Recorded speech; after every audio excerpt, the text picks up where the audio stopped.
I'm Brian, your host again. We're going to break on trivia questions. You mentioned the best name, Brian manager at Central. We're in the studio here with on the TV show Williams, who is the founder and CEO of Keiretsu Form and bleach blonde guy. The bleach blonde guy.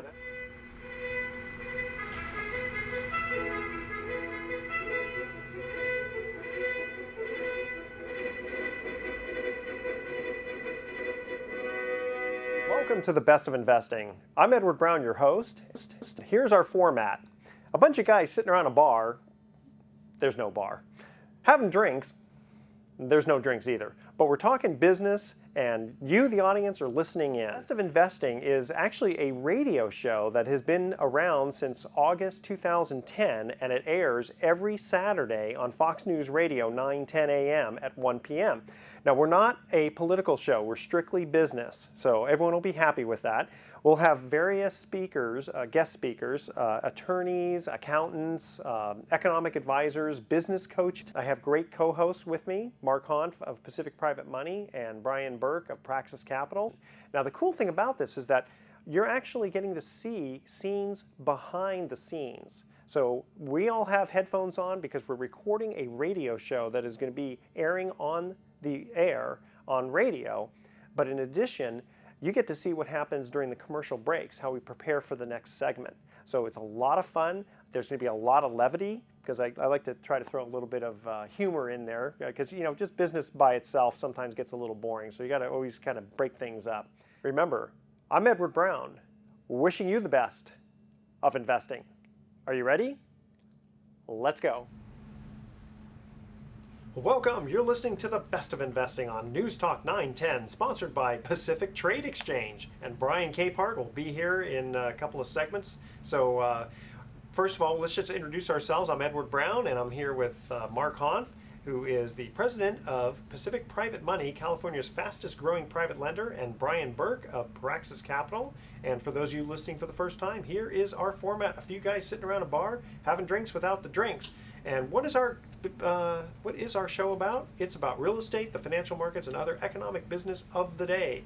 And let's see, what do we got here? Okay, our phone number is 888-912-1190. Write that number down, 888-912-1190, because you're going to use that number to answer the trivia questions for 3 vacations given away during each commercial break. That's right, we're giving away 9 vacations during this show. The vacations are sponsored by Lighthouse Resort and Marina, which is located 1 hour northeast of San Francisco, and the vacations are free. Their only request is a $75 cleaning fee to cover housekeeping expenses. Their website is lighthouse4fun.com. You can reach them at 916-777-5511. Today's trivia theme is board games. I'll ask the question, and you guys are going to name the board game. You ever get bored playing games? Not these kind of board games. Okay, our website is bestofinvesting.com. Check us out on Facebook and YouTube by typing Best of Investing Radio Show, and in the future you can always go on to a website called dar.fm and record this show. Quick reminder again, World Wraps in Corte Madera and Santa Clara is giving our listeners a free smoothie with purchase of a wrapper bowl. If you mention this show, The Best of Investing, go there for lunch today. They just added this awesome Polynesian pulled pork wrap. I tried it. It is phenomenal. Sounds great. It's awesome. Don't forget to mention Best of Investing for your free smoothie. And since our guest is not here yet, Brian and Mark, tell us what are going on in real estate, since there's 2 of you. I guess, yeah, there's a lot going on then. Yeah. Well, you know, Mark, I just read today that the LPS came out with their latest delinquency and foreclosure numbers, and they're reporting that loans that are delinquent have declined from in January from December, but that the percentage of loans in foreclosure actually increased a little bit. And as I think about these numbers, it seems to me that as the foreclosure numbers increase and the delinquencies that are your future foreclosures are decreasing, don't you think that spells us getting close to the third quarter of the foreclosure crisis? I agree, Brian. I think clearly the numbers are indicating, you know, light at the end of the tunnel. You know, we're looking at a lot of decreasing rates in terms of new incoming delinquencies. Now, of course, you know, the first question will be, well, what about all that shadow inventory? And yes, of course, we've got a lot of inventory to work through And the good news is the banks are starting to process that and are putting that inventory back out onto the market through both the auction sales and through REOs. And I think what we've seen, the evidence of the last couple of years, is there's just not going to be a tsunami. We're going to see that inventory trickled out over time, and we've seen predictions of anywhere from 2 to 5 years in terms of how long are we going to see this market where we have kind of a steady supply of foreclosure or distressed properties. I think I don't think that's necessarily a bad thing. I think the banks have figured out a way to stem what we've seen several years worth of deflation. And gosh, some of the numbers that came out this week also indicate that sales are up volume year over year, Yep, and prices that's right. are up slightly year over year. And so I think as much as most of us in the if not all of us in the real estate industry have been hoping, praying that, gosh, will 2012 be the year we hoped 2011 would, I do think the indicators are that we are looking at a market where we've largely hit the bottom, and that we're going to see kind of a stabilization. Well, which is really what we remember need. the government not too long ago announced that they were going to keep interest rates down through 2014, exactly. right? Yeah, So so that should help. Stability is the name of the game. I mean, jobs, that's gotta have what jobs. the public, that's what the consumers need to see. That's what real estate investors need to see, is stability in the marketplace. A year ago at this time, what were we talking about at this show? We were talking about all the articles that said that were predicting anywhere from 5 to 10% further declines in prices. You're not seeing those articles anymore. That is no longer the prediction. Yeah, the decline already happened, so now that's over with. So. So I think we're on the upside. And the construction industry seems to be picking up. I mean, you Little- call little contractors bit. now; they're getting a little bit busier. They are, and you know what else is happening is Goldman Sachs just reported recently that the inventory of existing homes on the market declined by 21% in the year to January. So not only are the delinquencies starting to decrease, foreclosures are pushing through, but the inventory on the market is beginning to decrease. And we're seeing that in the real world every day as we're out buying and selling property all the time. And we're noticing that the active available inventory is also on the decline. Now, how much of that has to do with people deciding, you know what, maybe the market's going up for a bit, maybe we shouldn't sell? Some of that maybe, but when you think about it, what percentage of transactions are normal sales versus foreclosures? And they've been running in the 50-50 range, 50%, 60-40 one way, then they'll be 50-50. So the 50% that don't have to sell, that could be impacted by some optimism and wanting to hold out and wait. But the 50% that comprises the foreclosures, they're going to put those on the market regardless. They're not going to hold them off. What they're going to do is they might hold off the foreclosure in hopes that they're going to get a better disposition down the line. But once they've foreclosed on that house, they're not going to just let it sit there in their inventory. And I'd like to think that the banks, that there are some people with intelligence monitoring these numbers on the bank side, those that are in control of how much distressed inventory they put back on the market. We all know they've got a lot of inventory, and I'd like to think that given the numbers we're seeing, where we're seeing a tightening of supply, now's the time for them to start releasing and opening up, not the floodgates, but just open the spigot up a little bit, get some of that product on the market, and allow the investors to come in and reposition that real estate. Yes, I think that's exactly what's going to happen, and they have a little bit more confidence in doing so now too, not only because of the market, but also because of the recent settlement between the major lenders and the Attorney General, that kind of now they've got this the question of is their paperwork in order and have they followed the proper procedures. They're getting that behind them. They've hired their staffs. They've staffed up to process the foreclosures. They've trained people, and they're getting to that point now where they're going to start releasing this product, but it's going to happen in a controlled and disciplined manner, okay, and that's so- how it's going to keep the market stable. So based on that, wouldn't you say that prices probably won't go up, they're just going to stabilize?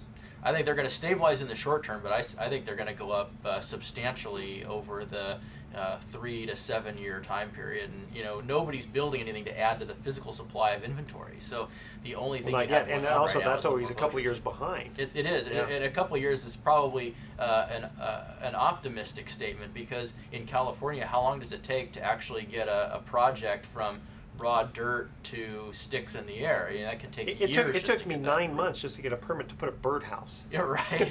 Just and that was in the ground. That was to hang it from a tree. Well, Brian, when you talk about prices going up, let's look at that a little bit, because we've talked about this in past shows. There are markets where homes are trading at significantly below replacement cost. Yes. And that's where I see the biggest opportunity for price gains. And I don't think I would even call that appreciation. It's really prices going back up to normalcy, because we're in an abnormal market. And you won't get any building done because, again, if it's below replacement cost. Exactly. There's no motivation. Now that doesn't mean prices, say in Marin and San Francisco, are set to follow that same pattern, because we haven't seen such a huge price decline, but there's been such a pendulum swing in the opposite direction in certain communities in Northern California and the Bay Area that it's just not sustainable for homes to trade at the price per square foot that they're trading at. Well, I call it a return to equilibrium. And Yes, when you look yes. at median house price in California is, in the mid 100s range, 140, 160, somewhere in that range. Is that what it is now? It's gotten that low. Whoa. In Sacramento, you can buy houses for under $100,000. And Oh, yeah, and all then day. but the cost to build a house is over $300,000 when you factor in the cost to put in streets, curb gutter, sidewalks, permits. A permit can cost you 70 to 80 grand. Yeah. So, and we're buying houses as rentals for as low as $80,000 in cities where it costs you $70,000 to get a building permit. You can't tell me somebody's going to come into that town and build more houses Well, wait. under those conditions. Do you think that maybe the counties will wake up, like in Nevada? I remember they for commercial they started lowering the fees. Some of them have. They've actually For residential? Several counties have been lowering fees in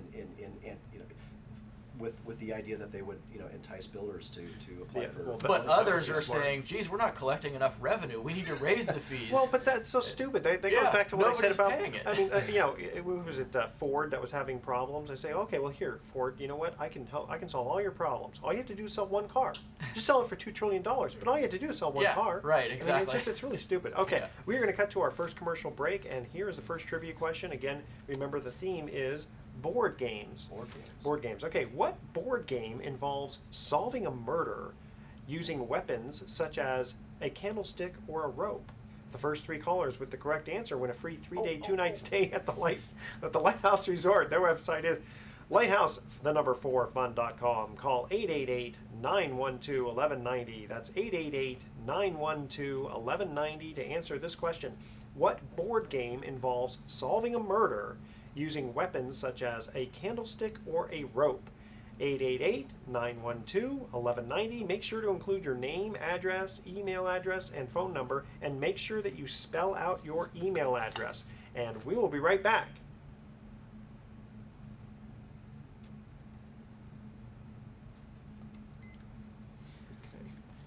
Do I have a clue? What's that? have a Yeah, that's a good. That's one of the few board games I I just actually want a like. clue. So you don't have a clue? I don't have a clue. But can somebody give me a clue? Okay, well, that's a good. Oh, we're gonna do that. Can I get a clue on that? See, So it's interesting. It wouldn't getting back to the whole that price like a rubber band bouncing back in certain neighborhoods to to at least replacement cost. There are neighborhoods, and I keep thinking of this one neighborhood in Sacramento where I've done a lot of loans in.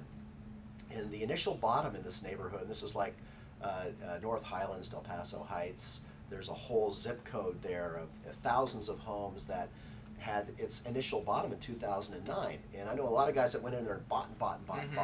And then it actually started to go up in 10, and then we had this double dip. So in 11, it went back down, and even in some cases went lower again in 9. Yep. But and everyone's going, woe is me, and I'm even in some, I put some people in loans where I can't get them back out anymore right now because the properties aren't appraising. But, it wouldn't surprise me that in a very short period of time that those homes would suddenly go from, they were trading, in the 100s, then they went down to the 50s in 09, then they went up to the 70s, then they went back to the 50s, and in some cases the 40s last year. It wouldn't surprise me to see those properties going right back up to 75, 80, maybe even 100,000, because again, these are 1,000 square foot, 2-1, 3-1 homes. And it cost you $200 grand or more to build it. Yeah, absolutely. Yeah. So there's just no way that those prices ultimately aren't going to bounce back, and it may happen relatively quick, because once the new inventory of distressed properties start to dwindle, boom. what about a double dip recession? No, I think we're beyond that. I think we're past. Well, we had our double past dip in that. housing already. Yeah, we had the double dip in housing. So Yes, we I did. think Fourth I think quarter if of we have- 11 was horrible. If we have a double dip in You already have this, right? In the overall, I'm ready now. You ready now? if we have a double missed dip in it? the overall economy at large, it's just Yeah. going to cause further stagnation. Yeah, It's yeah. not going to cause the prices of housing to drop more than they've already done. I don't think. I don't think so either. I think we're. Okay, one. Now I got to do it slow or fast. 1, 2, I think we have a little 3. stagnation. Oh, At least yeah. it's not Wait, Now stagflation. you have Right. to do it twice. They're gonna have yeah. Oh, any hair? Very little. Fortunately, I got that kind of stickers. Okay. All right. Okay, you guys. Water here. I'm ready. Hold Yeah. on here. Any other goodies in there? I see you scrolling through. I I know. wish I could get that blog shelf. They just. I haven't looked. I'm Maybe just they, I amazed. was waiting for them to put it back on Yeah, again. he should be here in 5 minutes. We could be. I wish there was a way to like. We Well, can hang you off. you know what? Kind of hang you off the roof. There are some blue buttons on some of these where for the firemen to Yeah. punch Really? out of. Yeah, but these don't open, Yeah. and I don't have any scaffolds. So we're gonna go into email time then. That would be an excellent Let's idea. do email time. That'll take up a whole segment. Yeah. All right, I'm ready. Everyone's ready? Okay. Brian should be So here. if he comes in, do I just go? Actually, Yeah. You know what? You could probably just leave it just like that. I don't think it. Or close it a little bit. Do it. Is that Yeah. fan making too much? You know what? I'm gonna turn off the fan. I'll get it on. I don't hear You it, gotta- you but gotta- I don't hear You have to anything. climb a mountain to get to it. Because I don't think it's that warm right now. That's fine. Yeah. Okay, so that was seconds here. Okay, you guys ready? Yep. Ready? Make sure I got that question here. Okay, so when I come back to you, I'll say, Brian, what's the answer? And you're gonna say, Can you give I don't me have a I don't know. I don't have a clue. No, that's right. All right. So that sounds like something from a Lucy episode, you know? Lucy, where he says, because I don't understand. He goes, I don't get it. Let's just get out of here. He goes, that's right. Okay, here we go. Welcome back to the Best of Investing. I'm Edward Brown, your host, along with Mark Hanf of Pacific Private Money and Brian Burke of Praxis Capital. When we cut to the first commercial break, we asked this first trivia question, and the theme is board games. What board game involves solving a murder using weapons such as a candlestick or rope? And Professor Plum, what's the answer, Brian? Oh, right. Yeah, I never know the answer to any of your sports trivia. Now you throw board games on it. I just don't have a clue. That's So- right. That's exactly the answer. Really? Clue. Oh, how about that? How about that? Very good. All right. Let's get right into email time. Mark, here's an email that we received from a listener. It says, I have heard you mention on the show that you don't do residential loans. Now, the question is why, but you actually do residential. It's just you don't do personal We don't residence. do owner-occupied Owner-occupied. residential. So let me just back up a minute. I'm president of Pacific Private Money. We are a private money lender, also known as a hard money lender. And so for those of you out there who've probably heard that term before, ever since the banks really kind of tightened their lending criteria after the mortgage meltdown in 2008, they really stopped making loans to real estate investors for the most part. What they're concentrating on is consumer home loans. So if you want to go out and buy a home today, the rates are fabulous.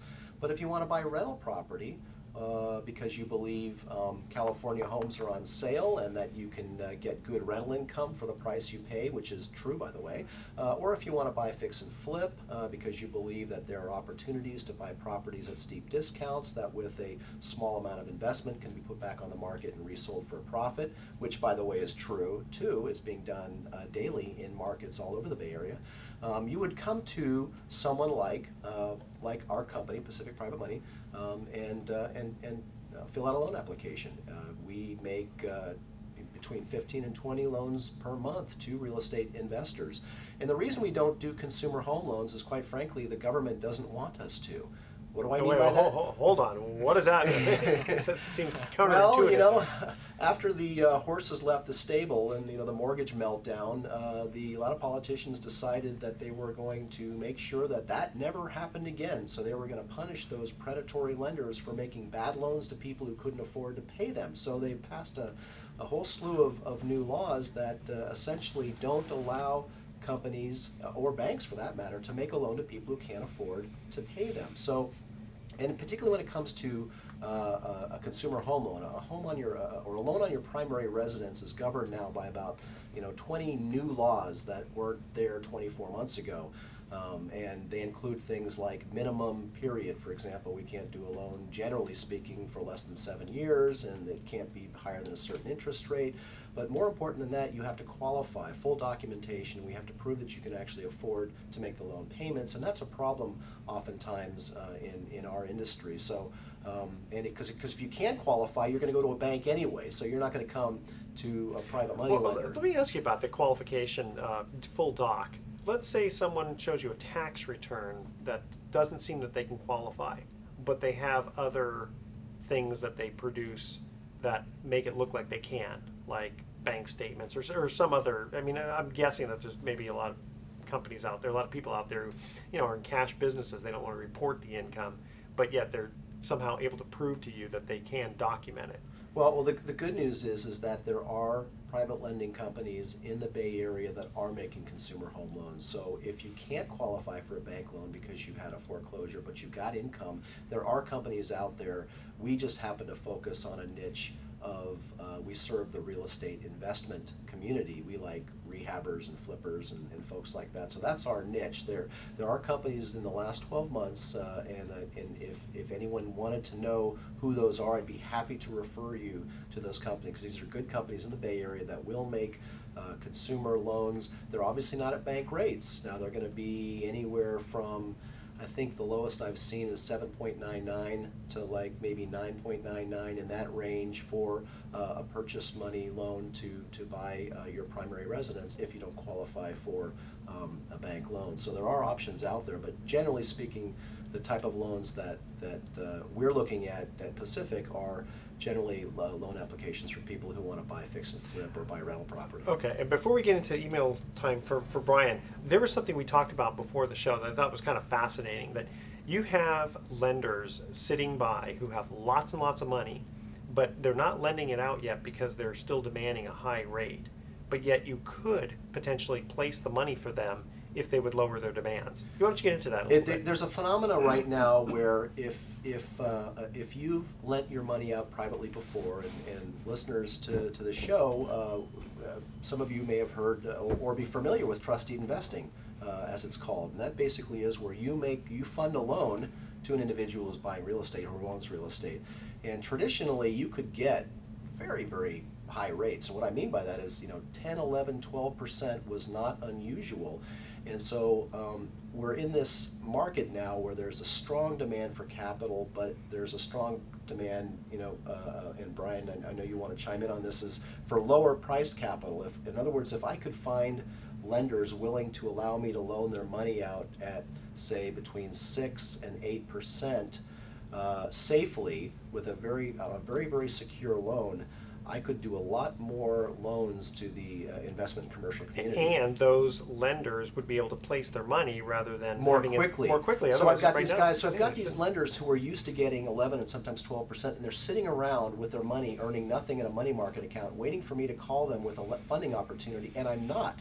Because quite frankly, there's just not that much demand today for 12% money, but there's a tremendous demand for 8, 9, Exactly. or And 10%.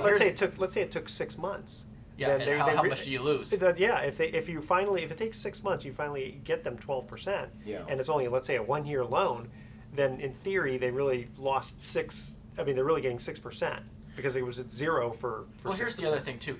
As you've seen housing prices fall and rents rise, more and more people are beginning to realize the value of owning rental property. And as that happens, and you want to finance that rental property so that you can leverage your investment, you're going to see more and more demand for rental property loans. Now, if you're doing a rental property loan, obviously you want to minimize your interest expenses as much as possible. So there's a huge market developing right now for low-priced but easily funded loans, and private money is a great venue for this.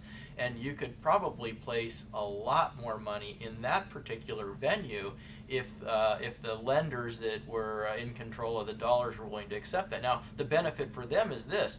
If you're lending at 10% to somebody who's flipping a house, you're doing great, but that's going to pay off in about 6 months. Then you might have to wait 1 month, 2 months, maybe 3 months before the next house flipper comes for you to loan your money again at 12%.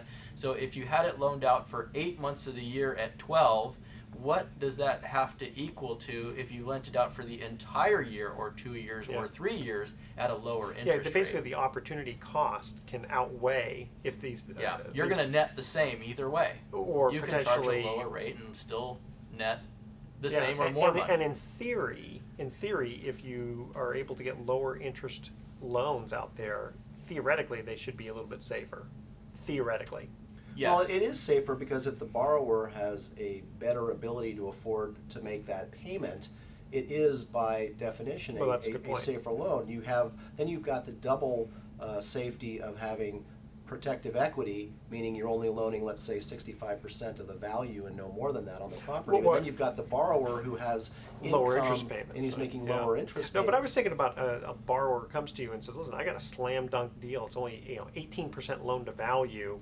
I've got great credit and all that, but for whatever reason I can't go to the bank, maybe speed." And he says, "But I've got if you could get me 7%, exactly." Right, yeah. And I would say I'd love to, but I'm going to call 15 or 20 investors, and they're going to go, "Oh, that's just not enough." Yeah, and but so, you know what though? so we have people in the audience right now who would love to get 7%. Yeah. I'm sure. Right, rock solid safe. Yeah. So, Mark, how would people get a hold of you for that? They would call us at Pacific Private Money at 415-883-2150. That's 415-883-2150. Or go to our website, which is for investors. We have a new website. It's called PacificPrivateInvestments.com. That's plural, PacificPrivateInvestments.com. And they could always go to Best of Investing Absolutely. and catch you there. Brian, email for you we received, which is, have any of your investor clients ever lost money investing with your company?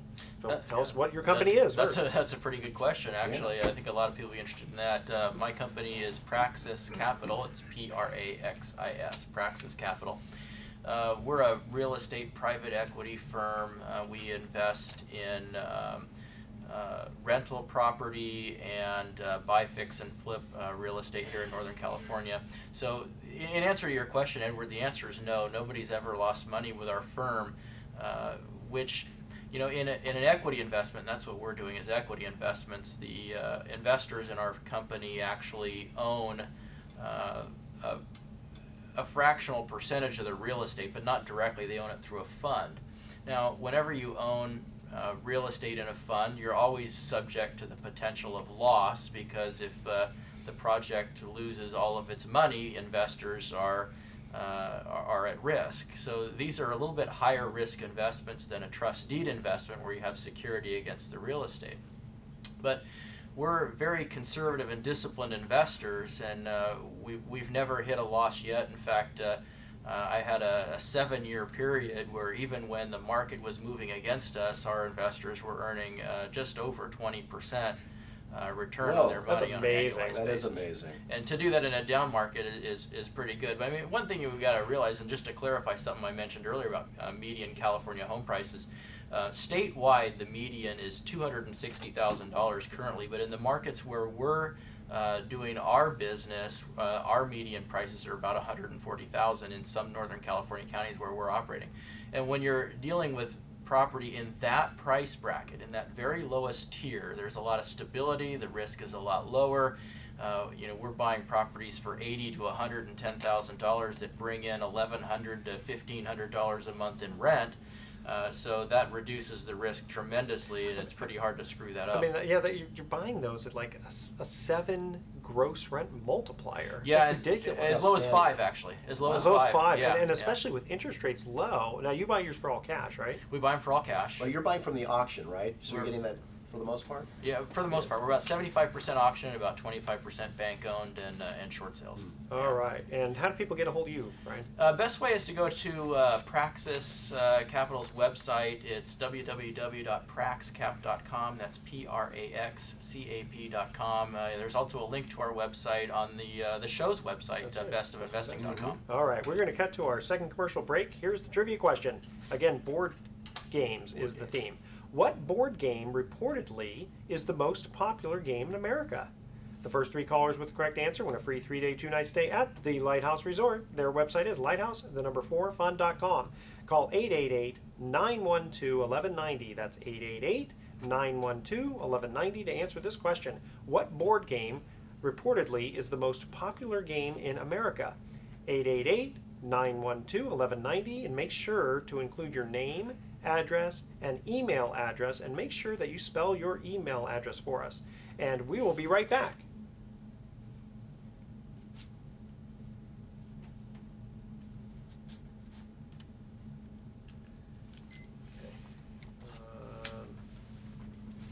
And you'll like Brian. He's very. He's kind of an animated type guy. Yes. All right. You ready, television audience? Yep. Hello, people in television land. Okay, so the scruffy look is going to be for a while because April 1st, I'm going to be playing Judas Iscariot, the bad guy, in a play at Valley Baptist in church in San Rafael. And the cool thing about it is we are just like the painting of the Last Supper. It's called the Living Last Supper, and each one of us comes to life slowly but surely. In fact, if I brought it up on the computer here, there I am right there. And this time I'm playing this guy, Judas, the bad guy. So if you look at it, that looks pretty darn close to Is what that the best of the bad guy? That's the best of the bad guy, the best of investing, the best of the bad guy. And this is actually a real set. I mean, somebody actually painted that set. So if you look at if you look at the Last Supper painting by Da Vinci, and you look at this, it's pretty close. So we all stay perfectly still. One by one, we get up and go to the mic and basically tell our story. And I love playing the bad guy. And as the guy in Seinfeld, I'm a very, very bad man. My soul isn't as evil as some think it is, nor is your soul as clean. And what would you do if you were in my place and wanted him to do something dramatic to prove his identity and usher in his kingdom? Should I ignore his remarks? Or, like the others, should I piously, self-righteously say to myself, is it I? No, hightail it out. Because what happens is basically the Living Last Supper is each one of us comes and if you remember at the Last Supper, Jesus says, listen, one of you is going to betray me. And each one kind of looked at themselves and, oh my gosh, is it What are I? you, nuts? Yeah, well, yeah, who's going to do this? Is it I? So each one of us kind of gives a little soliloquy of, who we are, because, you look at the apostles and most of you know, you can't tell players without a scorecard, right? Can I just give you a broomstick and we'll just fix it all right now? Right, I know. Yeah. Oh, that's right, sorry, you got to... Yeah. So what dates we talking about? We're talking next week's the 2nd. Yeah, I don't know what's going on here. There's some kind of like camaraderie thing. I don't know if going you on look that I'm good just with the not beard part of. there, Brian.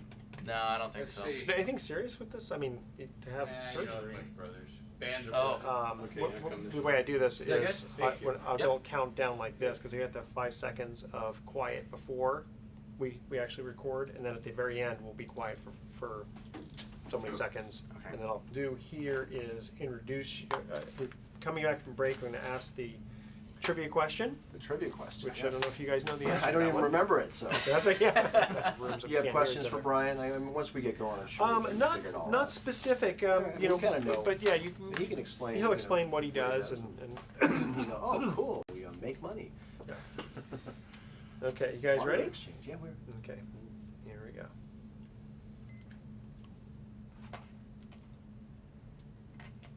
Well, welcome back to the Best of Investing. I'm Edward Brown, your host, along with Mark Hanf and Brian Burke. And when we cut to the second commercial break, we ask this trivia question.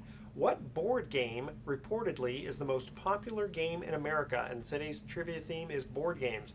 Does anyone know the answer to that? Is it Monopoly? No, it is not. A lot of people, that's what I thought Not too, but Monopoly, it's huh? not Monopoly. Anybody? Anybody? I would guess Scrabble. Scrabble! Oh. Yes, I was going to say, I don't have a clue. the new man in the studio. That was the last question. Oh, right. And that voice that you just heard was Brian Capehart, and Brian is president of Pacific Trade Exchange, and he's going to explain what is Pacific Trade Exchange. Brian, welcome to the Best of Investing. Thanks for having me today, Edward. Okay. Pacific Trade Exchange is a indirect B2B trading exchange, otherwise known as a barter exchange. There's a few of us out here on the street. Okay. What we do is we make it possible for clients to utilize an alternative currency in order to indirectly trade with other members. Okay. Being that a restaurant buys advertising from, let's say, Marin Magazine. Instead of them using cash, they use restaurant gift certificates, for example. So in essence, they're trading on their cost of goods for that advertising. Okay, and so they might get business that they might not otherwise get. Guaranteed new business. Okay. Wow, how big a market is that, Brian? As far as industry-wide? Yeah. Industry-wide, if you look at, go to a website called IRTA, International Reciprocal Trade Associations, they're banking it at 4% of our GDP, or right at $63 billion a year annually is done in trade. Okay. So that's how big the barter industry is, 4%. Wow, that's big. But one thing I think you have to explain to the public here is that it is legal, and they get there are 1099s that get issued by the IRS. It's not some underground economy. Right. You know, that's funny you bring that up. A lot of times when we're meeting with a new client, you see the look in their face of, this is too good to be true. And that's usually when I'll chime in and say, you know, at the end of the year, you're going to get a 1099 Schedule B, which is for your The barter value of the exchange, service, yeah. or, yeah. So you still pay taxes on the revenue that we bring you. Okay, but potentially though, they'll get the tax deduction if they're using the trade for their business. So a business that needs, a plumber specifically in their own building that they use for writing off on their taxes would be a deduction anyway.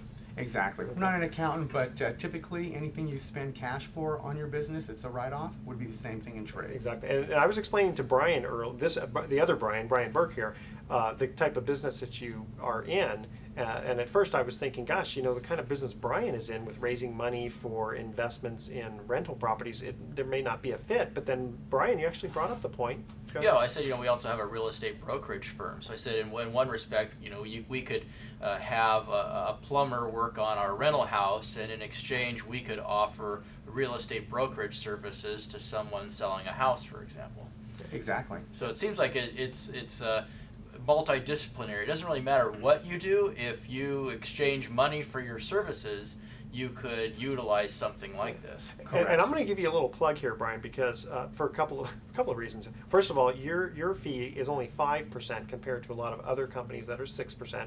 But in theory, if there's just a specific situation where an electrician needs a plumber and a plumber needs an electrician, they don't need anybody else. But that's rarely the case, and especially if the plumber's bid is $1,000 and the electrician's bid is $10,000 because of the type of work. I mean, that's not an even trade. So your company acts as the brokerage, Correct. and it's sort of like its own currency.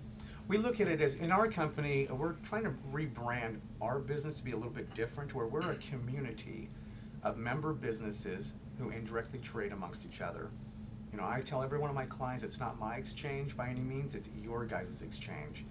We're just managing it. Yeah, and what would happen, I guess, is because I'm a member of your exchange, and so what I would do is if I needed a construction guy or if I needed a good restaurant or something, you have a directory, or I could just call you up because you offer that personal service. Exactly. Yeah.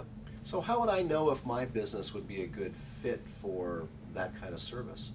Well, typically I tell people to think about your margins. If you have a better than a 70% margin, you're doing great. For somebody, for example, when somebody says, hey, can we get some new computers? It's just not going to happen typically, because those computer resellers have a very small margin. That's not to say we don't do excess inventory deals at times, which in fact we're currently doing that right now. Yeah.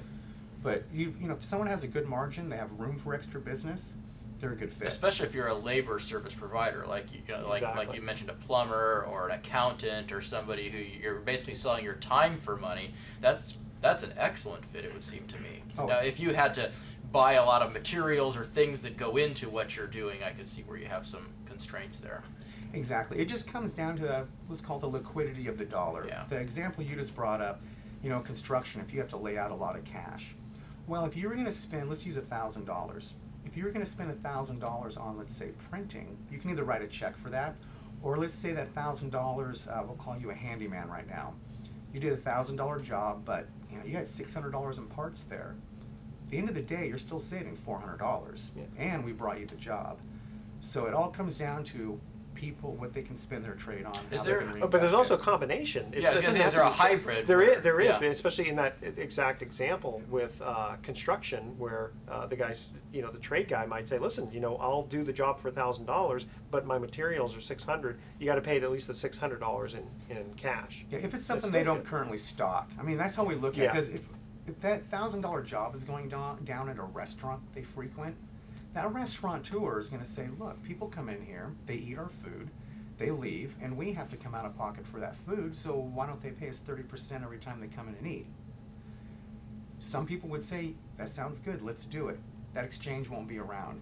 Managing clients' expectations and managing the way clients buy and sell, that's the key to having a very strong trading relationship with your clients. Yeah. And here's the funny thing. I was telling Brian earlier that a lot of people might think, well, you deal in trade, they're going to inflate the currency type of thing. But in a couple of cases, it's been amazing. I've actually gotten bids lower on trade than if it was an all cash deal, just because it happened to be the human being I was dealing with just happened to be somebody who was willing to do it for a decent price. More Well, realistic. So Isn't it's not there the always- general expectation that there's going to be some cost savings? Otherwise, am I missing something in how this works in theory? I mean, generally, otherwise, why wouldn't you just pay cash for the simplicity of it? That's a good point. Let's say today if you need to spend, again, let's use $1,000. That's going to come out of your existing cash flow, what you do currently to generate that cash. Where the cash savings comes in, one, we're going to hand you a deal. We're going to say, here's somebody who's going to buy your product right now today for $1,000. So now you have a new deal there. You know the cost of that, let's say, was 30%, so $300. When you spend that $1,000 in trade, you just saved yourself about $700 because you're using Yeah. a different currency. Well, who it really works really well for are like the Raiders and the Warriors. They do it on trade because they'll have excess tickets, and once the game is over, those tickets were useless. Yeah. So it's better for them to throw them in the hopper in a trade company. So it's not just a mom and pop. I mean, there are trade organizations who have big ticket items like or well-known companies like the Raiders and the Giants do it. I think the Giants do it also. Oh yeah, I think they trade with one of my competitors over in the East Bay. Okay. Yeah, I think luxury suites, things like that. Yeah. So it's, but again, the thing that's good about yours is, why don't you explain about how the 5% fee works? It's pretty simple. A lot of times people think it's 5% of the transaction, being that we're gonna, $1,000, we're gonna keep $5, but that's not it. We charge a $50. 5%. Sorry. Yeah, who's your broker here? huh? Yeah, $5 done. Go ahead. We charge 5% cash on every one of the transactions. So when you spend $1,000, your bill's gonna be $50, and that's where how those fees are generated. Typically, we'll charge a monthly service fee depending on the account as well, but the bread and butter are the transaction fees. And with that said, if you spend 6 months to a year on a trade exchange, you may have bought some great things like, let's say, Raider tickets or limousine trips. Then your accountant comes in, or maybe a wife, a partner, etc., and says, look, you just spent $10,000 last year, and you bought all this personal stuff. This doesn't make sense. We're not taking trade anymore, even if you had a 10% cost of goods. Where our company is a little bit different. When we work with clients, we schedule out exactly where they're going to be reinvesting the trade dollars. You can either spend trade dollars or reinvest them. Investing meaning you're going to get a return. I work diligently helping people place media buys, buying things like wholesale beer for my restaurants, wholesale bread, wholesale wine. Things are going to absolutely be able to bring cash business in. So if that conversation, if it ever comes up, I can quickly look at the account, say you spent $10,000 in things you would have written a check for, and it brought back the cash. Huh. Solid. Okay. Guys, we're going to cut to our third and final trivia question, and again, the theme is board games. What board game has various characters such as Queen Frosting, Lord Licorice, and Grandma Nut? The first three callers with the correct answer win a free 3-day, 2-night stay. Come up with this stuff? Yeah, I asked the kids. The first three callers with the correct answer win a free 3-day, 2-night stay at the Lighthouse Resort. Their website is lighthouse4fun.com. Call 888-912-1190. That's 888-912-1190 to answer this question. What board game has various characters such as Queen Frosting, Lord Licorice, and Grandma Nut? Call 888-912-1190. Make sure to include your name, address, and email address, and spell it out and speak slowly, and we will be right back.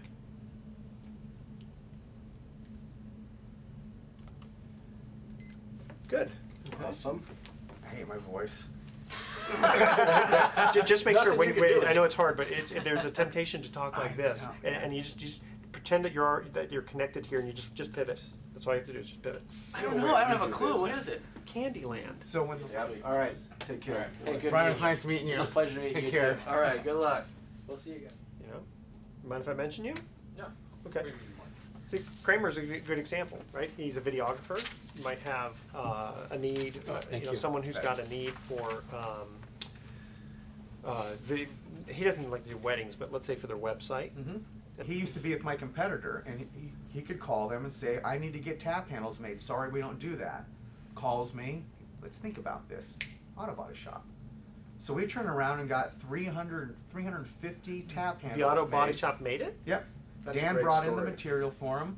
Wants it. I can keep this one guy over here working every day for the next 3 days doing these and earn 150. Well, because that's the thing is he's not going to lay off those guys for 2 days and then say, okay, come back.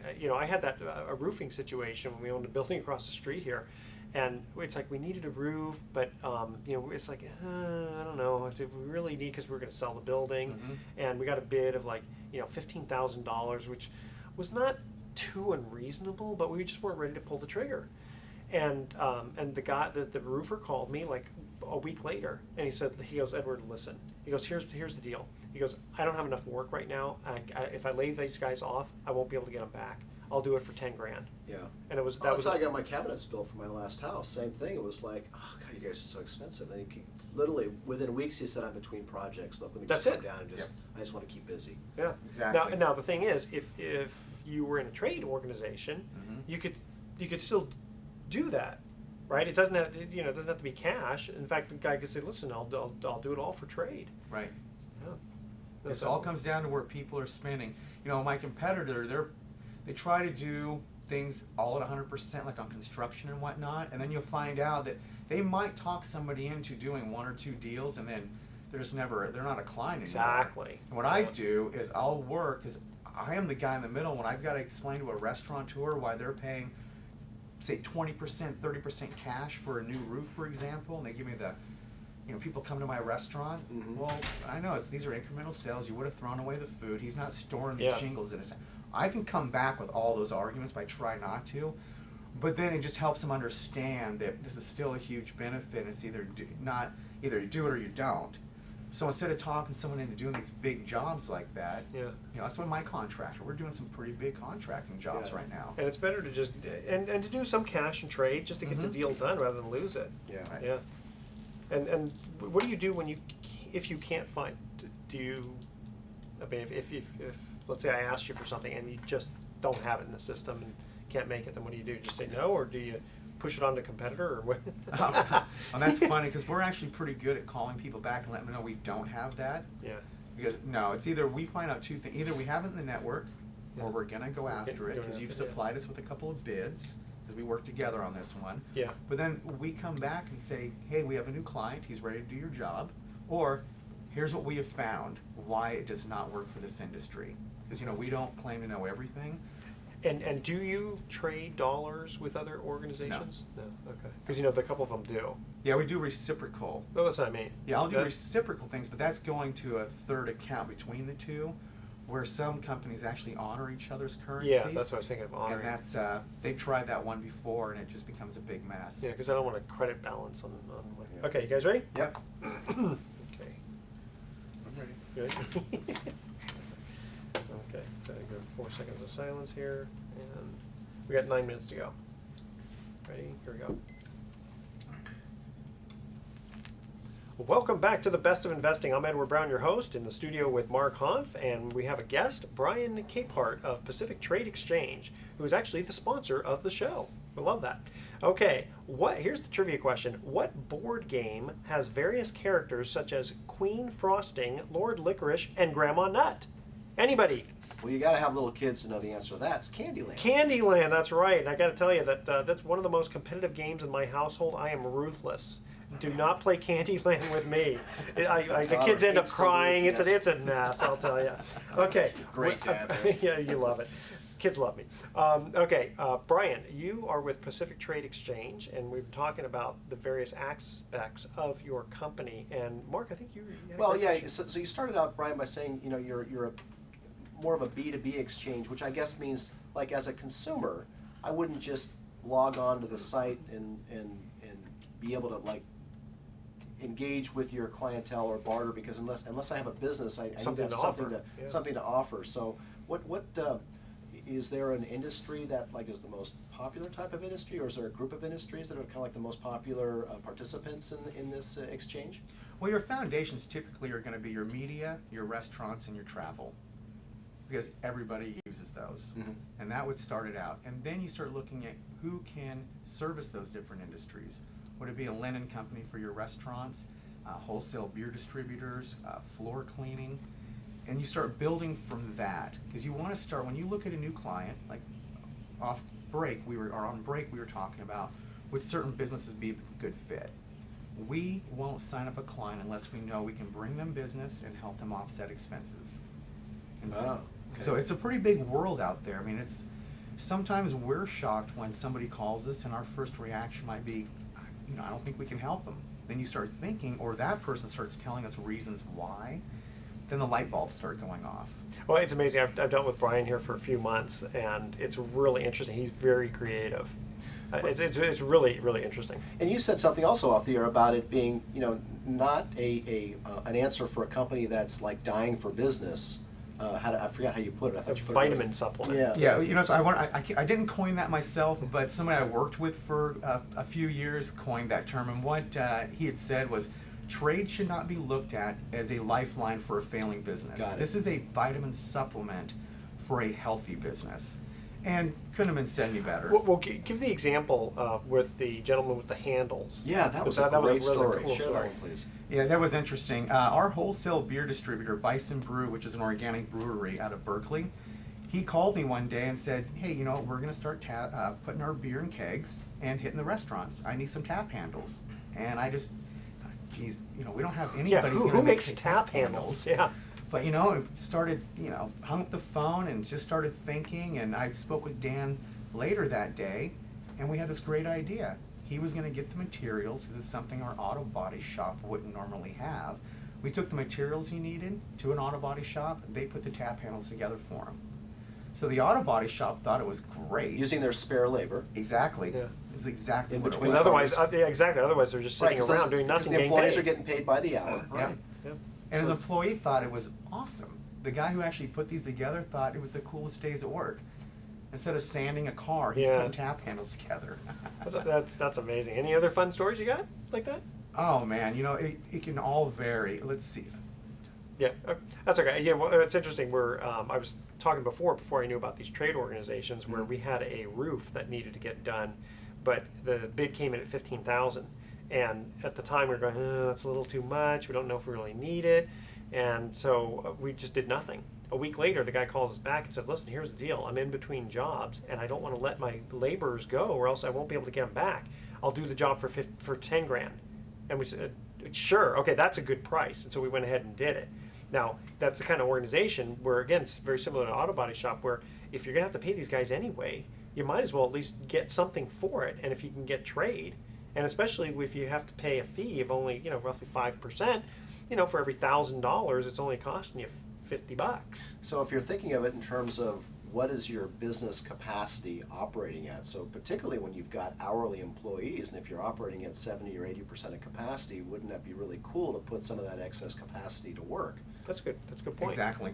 In fact, that model there, hotels, Yeah, perfect. it's perfect because you have a hotel room there that you're going to have cleaned up the next day anyway. Might as well put people in there. Yeah, because an empty hotel, or even airplanes, actually they should do it for airplanes too, but that's kind of hard to get United Airlines to do that, isn't it? Yeah, would be. Yeah, but hotel rooms, I mean, what's the income that comes in off of an empty hotel room? Nothing. Right. So what do you call the currency that you deal with at Pacific Exchange, Pacific Trade Trade Exchange. Exchange? Well, all of us call them trade dollars. You know, some people might refer to it as barter dollars, but in the industry-wide, it's known as trade dollars. Yeah, because you're not really bartering. When I think of barter, I think of direct one-on-one. Correct. You actually have your own currency within the system. Right. And how do you verify, or you got to make sure that people don't try to get too much, inflate the dollar, basically. How do you clamp down on that? You mean as far as if they've spent too much or they've No, taken too no, much in? or they just say, oh yeah, sure, I'll do this work for you, but it'll be 50 million trade dollars. Right. How do you take that valuation? Well, it's funny. The first thing we look at is we ask ourselves, why would that person be doing that? And the answer to that is always they don't feel the value is there in that dollar, so they're going to charge more if someone wants to use it. And unfortunately, since we make money based on the size of the transaction, some companies in my industry, they don't really care because they're going to be paying more fees anyway. I personally, I was in this industry directly for 9 years with another company, and I can't tell you how difficult those phone calls are later when somebody just overpaid by 3 times, but someone tells them, well, you're a restaurant, you got a 30% cost of goods. Oh, that's a terrible answer. It really is, and it comes back to having the hard discussion with that seller. And I give people choices. When I see somebody charging part cash or inflating, my inflation speech is pretty quick. We have this restaurant gift certificate in. How much do you want? I want $1,000? Yes. Great, it's going to be $1,500 trade. Why would you charge me $1,500 trade dollars for $1,000 trade dollars a restaurant script? Interesting point. And it becomes a working relationship. It becomes a really good working relationship between you and the buyer and the seller. And then after that, you don't have to deal with that anymore. But they put the onus on you. Make sure when I go to spend my trade, that I have that value there.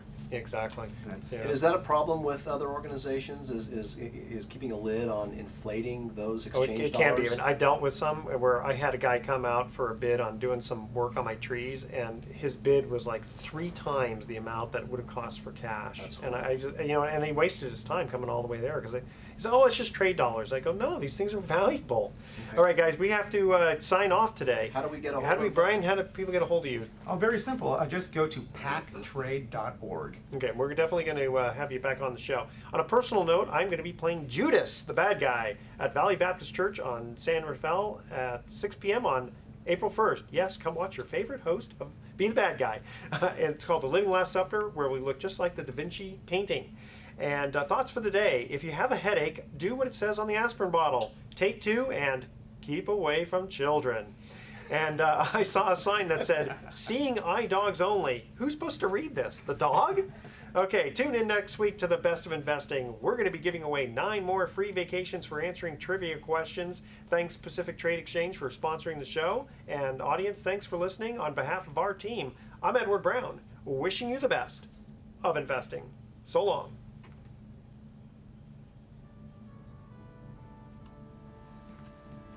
And that's a wrap.